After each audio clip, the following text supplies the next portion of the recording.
Hello and welcome to the Overly Animated Podcast, where we take animation seriously. We provide fan-oriented and analytic discussions on a variety of animated shows, movies, and anime, including Steven Universe, Gravity Falls, and Rick and Morty.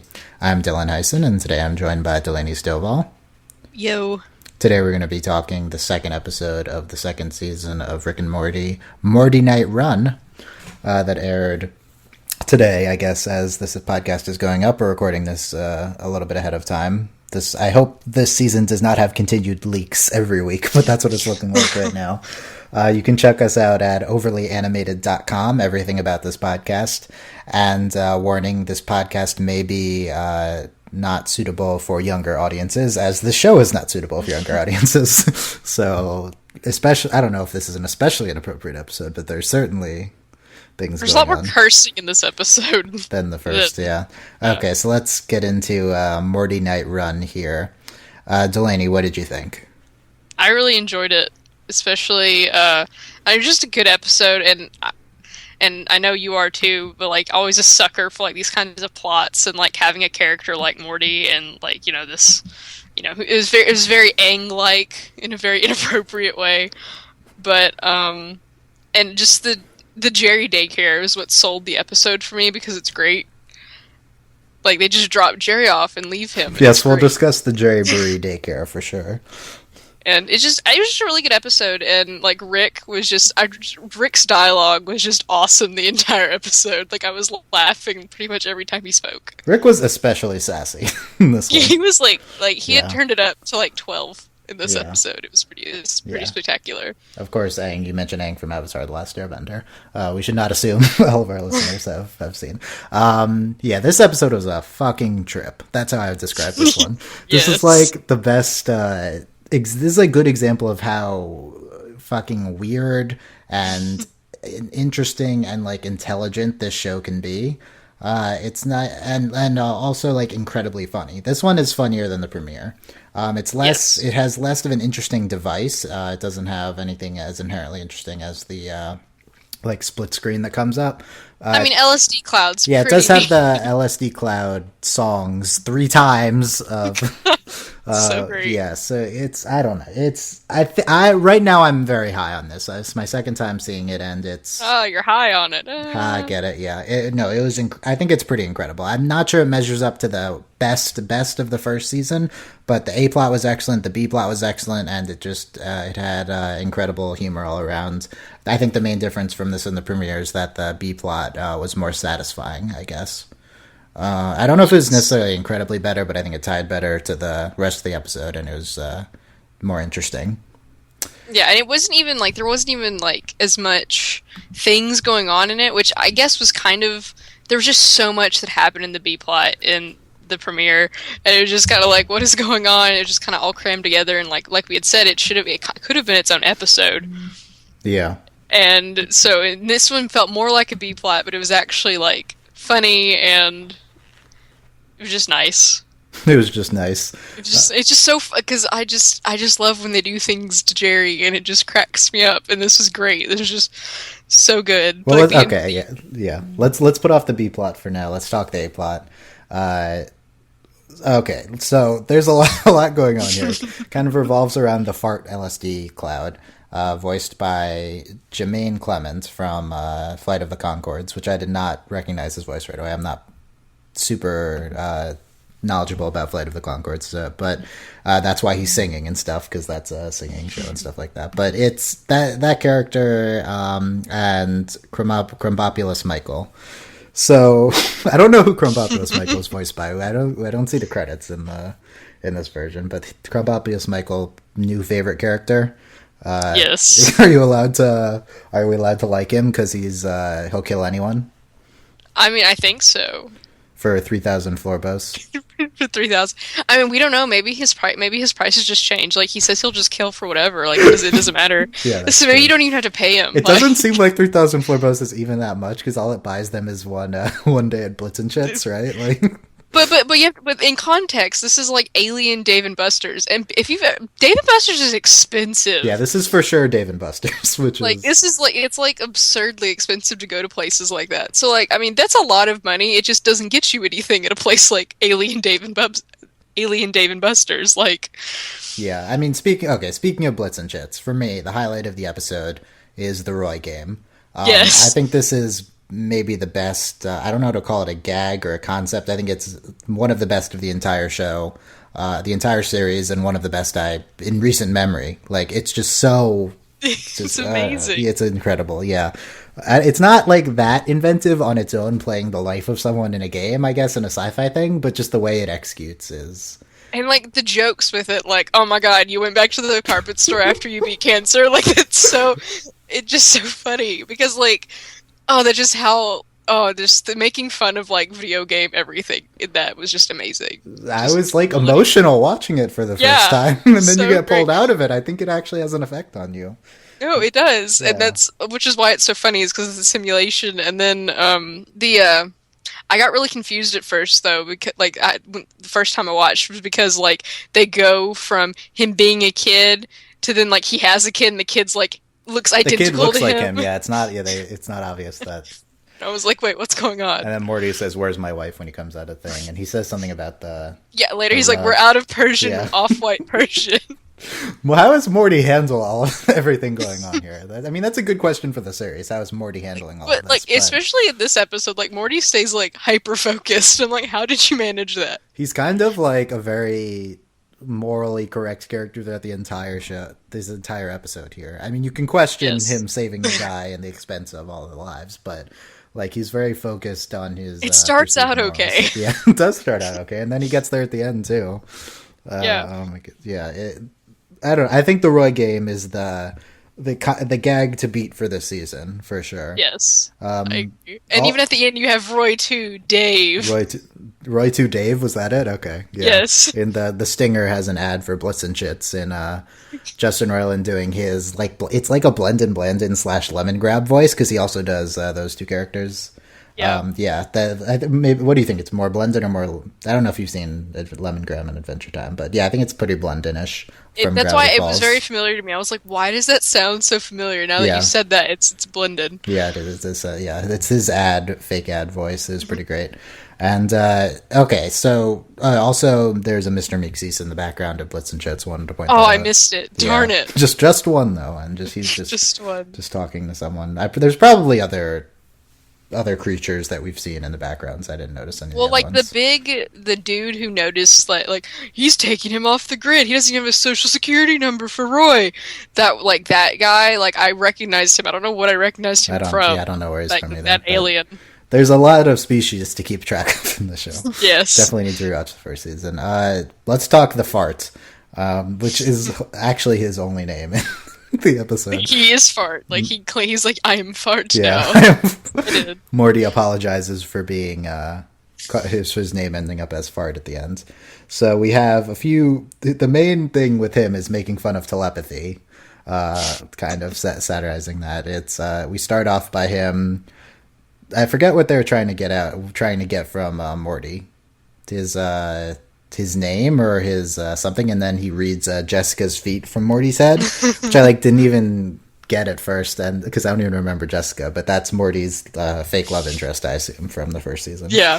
I need to rewatch, but that's just okay. Like that joke, I'm not sure where to go with that one in terms of discussion. I mean, I watched it twice and I still didn't get it. Like I was like, I don't think this is funny. I mean, it's Morty foot fetish confirmed. That's what we're that's what we're going. Yeah, with. I guess. But he's like an 11-year-old, so I don't know how much sense that makes. But then we have him reading. Rick said later, "Get out of my head, fart! I know you're in here." No, and then he says no, and then corrects himself on that. They constantly do that, and I think it's good every time. Yes. That gag, and I think Jermaine Clement voices that really well. Well, the one that it's great, but it also got on my nerves was north by what you would call he does that 4 times. Yeah, at the end he says the wormhole is 70 of what you call meters of what you call north of what you call here. It's pretty great. Pretty wonderful, yeah.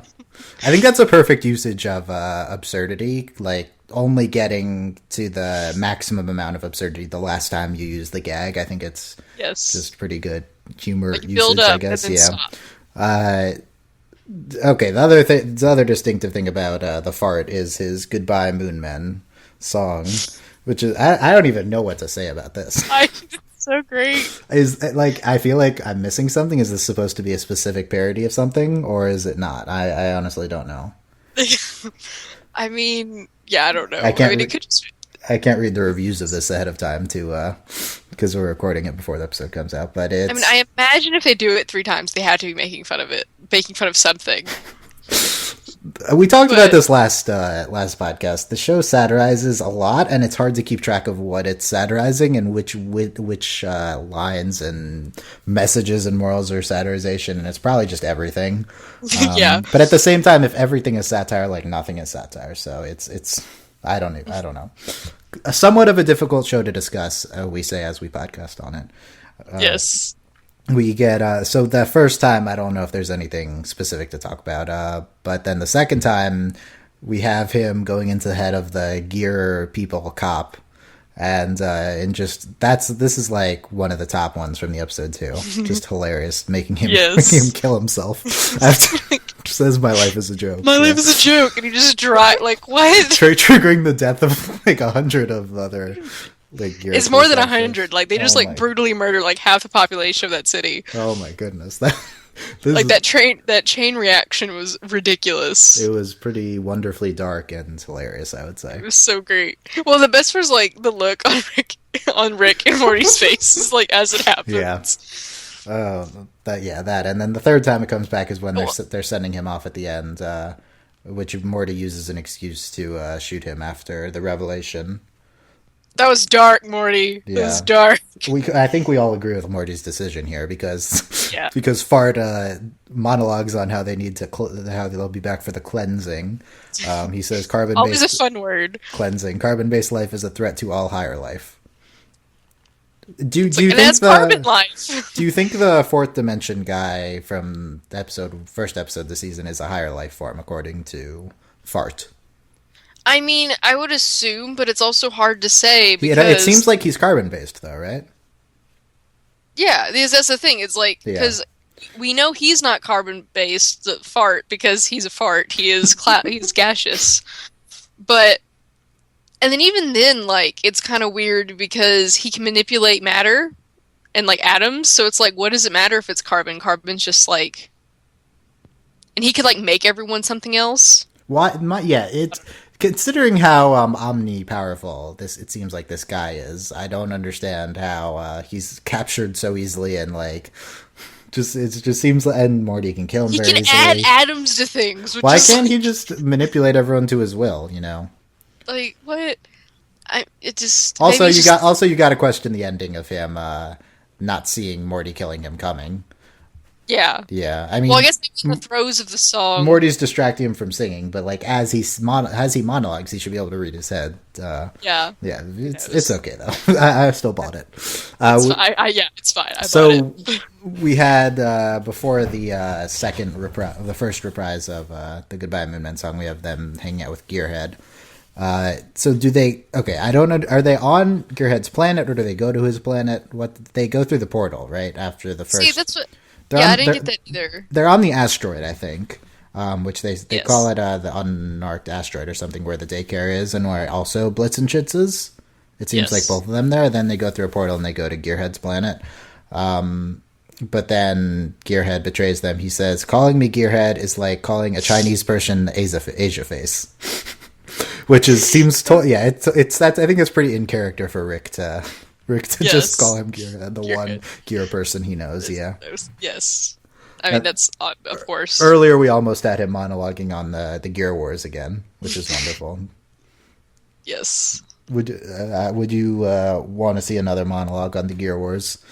I mean, if we get another one, I want, like, to get, like, halfway through it and then it end, and then just, like... Why? Like an actual monologue. Oh, just you actually want a history lesson on the Gear Wars, is what you're saying. Just because it'd have to be absurd, and then get to the middle of it, and then like however they interrupt it would have to just be ridiculous. Can we talk about the concept of like the Gear people, the Gear species? Because I don't understand. They're half human, half robot, and I'm like, how are you a Gear species? Like I don't understand. Also their world is just made up of gears, but if they're gears, isn't their world made up of like human parts? They're like Mr. Potato Head people. Yeah, because Rick changes his what is gears. Gearsticles, I think he calls them at the end. Yeah, he calls them gearsticles. Gearsticles with his eyes, and then the cops like throw up. Yeah, their cops come in and are disgusted by this. Yeah, it's pretty wonderful.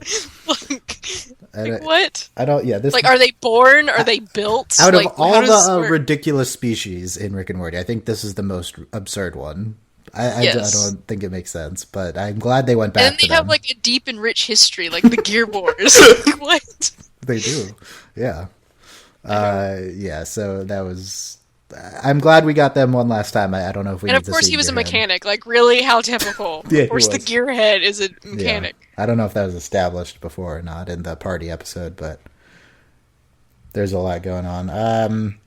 What haven't we talked about? The silent Rick's the fart jokes. The fart jokes. When does he make the fart jokes? Oh, after he comes back into the car after making a guy kill himself. But before that, the best fart joke is crack the window, Morty, and then he leaves. I'm just like, oh my god. He says silent but deadly nerve gas, but this gas has some nerve. That was good. Rick's mood. His fart jokes are always quality. The fart jokes are quality, but we haven't even gotten to the best one. But Rick's mood throughout the episode is quite. He starts off pretty angry, and then he just buys into it at the end, I guess. Well, he's so pumped up. Yeah. Like, after everything just ends, he's like, yeah, let's go. Yeah. Which is great. Like, he just starts, like, shouting, and he's like, yeah, let's go help my grandson save a life. He's just like, yes. He rags on Morty a lot here, but comes around at the end, because he says shit's the new word for Morty and stuff like that, yeah. No, that's my favorite, is when he pushes Morty aside, and he's like, fart saving weak ass like motherfucker, just like pushes him, like that's my favorite one. But then also when he walks away and he's like, punk ass little bitch, because I say that a lot, so I really enjoyed that Rick said that walking away from Morty. Says that to his grandson. It's great. Good job, Rick. What else we got? Then I think we just get to the excellent fart joke at the end. He says, because Morty, it's just so... Okay, so here's my claim. This is the best fart joke ever. This one at the end. Because the entire episode is a fart joke. The entire episode is a fart joke. It culminates with him opened up a portal hole with millions of beings, millions of other of the farts beings, and then he farts. And it's like it tonally works so well because of the just horrors, and you're so afraid along with Morty after, and then Rick just doing it. Oh my goodness. Like in a world where fart jokes are the worst, this is the best. This is the best. I mean, the entire episode built up to it. It was incredible. Like, it was unbelievable. Yeah. And then like the look on Morty's face, like he was so done with his life. Yeah. Morty is often very done with his life, but yes. But yeah. Oh man, and then there's the ad for Blitz and Shits at the end.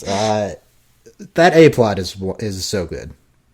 It's just so good. It's great. Okay, let's talk the B plot with the Jerry Bury Daycare. Apparently, the date is January 12th, when they signed Jerry in. Just for the record, always interesting to see when shows try to think they take place. Oh, by the way, I forgot to mention with Grumbopulous Michael. By the way, we have to go back to Grumbopulous Michael for a second because he's great. He's great. He just talks like the kind of like Flanders, except even nicer somehow. Yeah. Yes. And the assassin is somehow nicer than Flanders. On his business card is #K.MichaelKills. So I think that's what you want to talk about for that. Someone already took that Twitter account. It's Twitter and Facebook #K.MichaelKills. Why does the alien have Twitter and Facebook on his business card? So okay, can we talk about that? Know if there was any alien to have it, though, we know it would be him. Does this mean Twitter and Facebook live on for millions of years and reach other cosmos and stuff like that? Is that what we're claiming here? Like Twitter, like I guess there's alien Twitter, and it's like but this was clearly the Twitter symbol. #K.MichaelKills. Yeah, I don't know. Grumbopulous Michael is my favorite character now. Well, maybe we'll have like a Doctor Who thing where, like, you know how like the Doctor fixes all the companions' phones so they can call. Like maybe Morty will be like, "Wait, I still have Twitter." Or it's like I can just tweet this. That is a good analogy to the phones working in the TARDIS. Yeah. the character development with Krampus, Michael, we get is him like praying, and then he opens the locket up to presumably his wife before he goes in and invades the whatever. Here I go killing again. Here I go killing again. Yeah.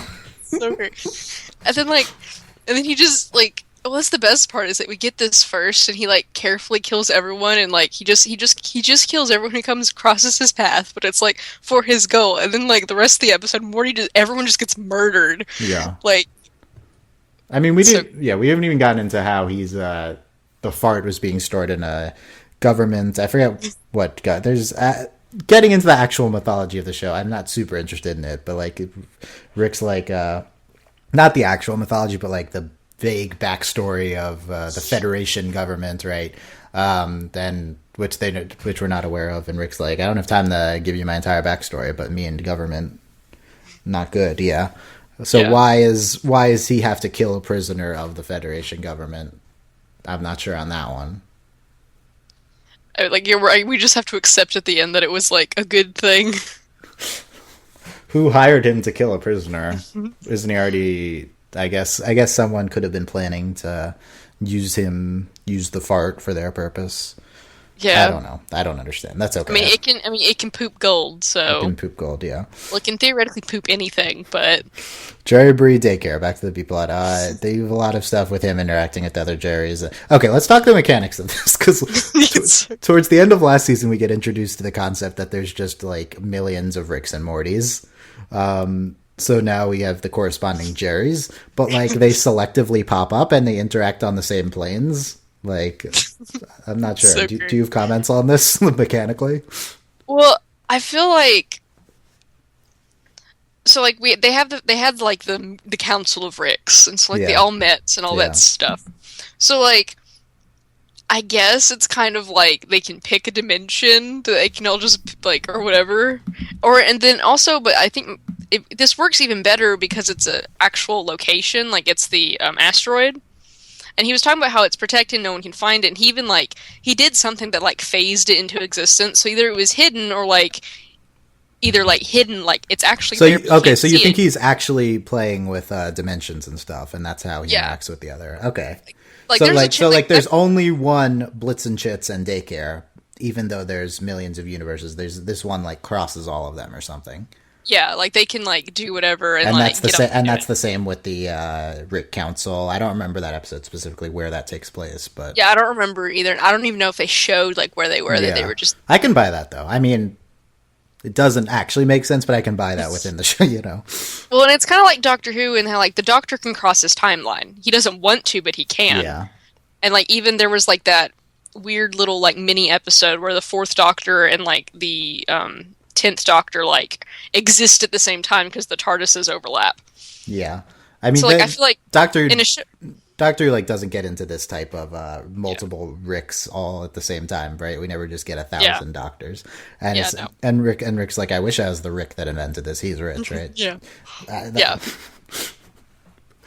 that means he's paying himself for. Okay, what's really interesting in this one is that like they're like how many people did your Morty kill today? So like not only are they all there because obviously they're on different adventures because we have them in a tuxedo, we have all this stuff, and then we have but then you have Ricks who they went through the same like a decision like tree, it just branched. So there's a lot going on here at the Daycare. It's I don't too much. So great. I'm a fan of the multiple of every character, though. I think that's made for some good plot devices. Yeah. What are your highlights? There's a ticket system. There is a ticket system. What's your highlights from the Daycare subplot? Well, like the fact the woman who runs it. Yeah. Like the caretaker lady, that's great. Like we have like Grandma Alien like taking care of the Jerrys. That's awesome. The best part is when he figures out he can leave and she says, "Okay, then that was always allowed." Like, or like when they're like that would be illegal. And of course, they're of their own free will. So even though he tries to escape earlier, and she tells him to go down the slide. Yeah, slide. We have like there's a ball pit. Oh, the most highlight is the giant Beth. the giant Beth. Yeah. Who do you think is inside the giant Beth costume? That's such a good Is it question. just that same caretaker lady? I don't. Maybe well, Because it could there's just be others. like There are others there. and it's not a robot. Like it's someone's in the costume. Like it's a costume. Like it's seems like a like a big costume, like yeah. mascot. Yeah. I don't know. That's a really good question. Yeah. I I guess. didn't even think about that. I guess this episode's called Mortynight Run because they watch Midnight Run director's commentary, right? Yeah. Yeah. That's the very vague. That's what we're going to refer the episode title to here. That's just a very minor part of it. To me, the Yes. highlight is Paul Fleischman, though. Yes. The alternate timeline when Beth remarries, and he's just very nice. Yeah. It's so good. And then like the four of them trying to work on like there's like 6 televisions that they can't figure out. Yeah.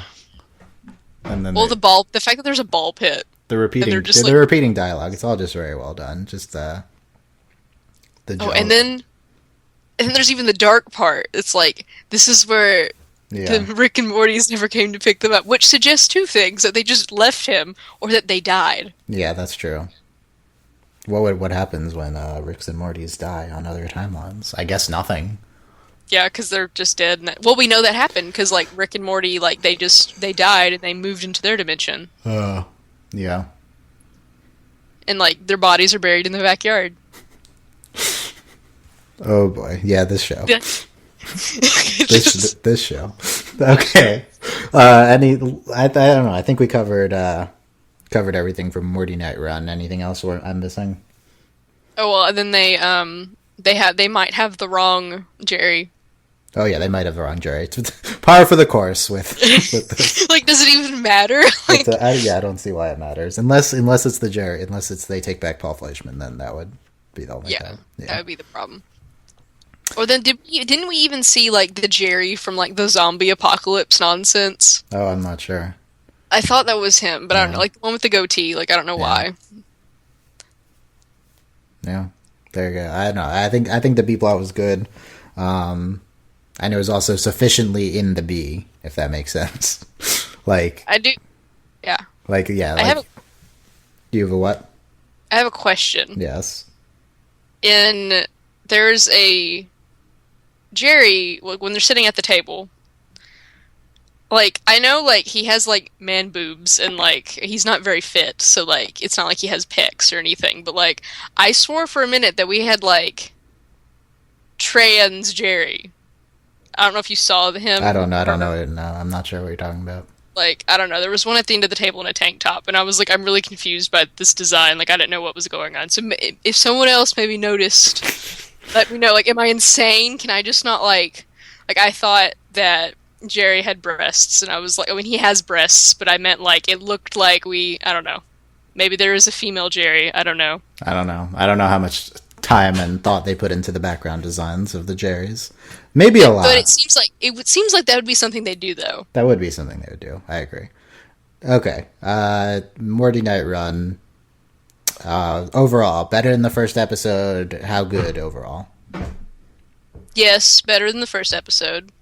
I do think the first episode, I mean, that genius mechanic of that was just so great, but I do think overall this episode was better. Just the A plot was better, the B plot was better. I mean, the B plot's fantastic. Like, this is a really good B plot. And, like, just overall quality, like, this is one of my favorites. Like, it's such a good episode. I don't think it measures up to, like, the best of season 1, but, like, this is a great episode. And, like, this, I mean, we were talking about, we were a little worried about the quality. Like, I think this seems good for where we're going next. Yeah, I agree. It's up there, incredibly good. I mean, like, so the question is, if this is the funniest show on television, was this the funniest episode of TV this year, right? And I think so. I don't know. Probably. I mean, it could be, yeah. From shows I watch, probably, yeah. So there you go. I think we only have room to go up from here. Next week we got autoerotic assimilation. Such a good title. We'll see what that one's about. I mean, this title did not describe this episode at all, but the No. previous one did. So So we'll see. Anyway, I'm Dylan Hysen. That's Delaney Stovall. You can find our social media information, everything about this podcast at overlyanimated.com. You can support our Patreon at patreon.com/overlyanimated. Thanks to our current patrons, Nate, Cordell, Shayna, Beatrice, and Mitch. Nathan, Fillion, Cordell University, Hannah, Beatrix, Lestrange, and Fever Mitch. You get that, other Patreon rewards and stuff at overlyanimated.com. You can go to overlyanimated.com and click the Patreon link. There you go. Since I said that first, let's do that. And we'll be back next week for more Rick and Morty. We'll be covering the rest of the season as well. Anything else, Delaney? Nope, just great episode. Yeah, great episode. I think we sufficiently got all the multitudes of gags and references covered. I'm sad Crimbopulus Michael is dead. The fart, I think, just gets swashed. He just gets swashed by Morty. Why is the GPS of the ship so bad that it just just goes on? No, it's so good. It's so good that it got there. Like, okay, it wasn't wrong. It wasn't wrong, but you think it would know? Okay, that's. Remember, they were like, "Please step out of the vehicle that is made of trash." Yeah, it is. That's true. It's. Yeah. Okay. Well, okay. I could get into why. This brings up questions of why Rick is. So much smarter than everyone with these tools. Okay, that's it. more pondering of the mythology of this show next week. Thanks for listening, guys. Bye. Bye.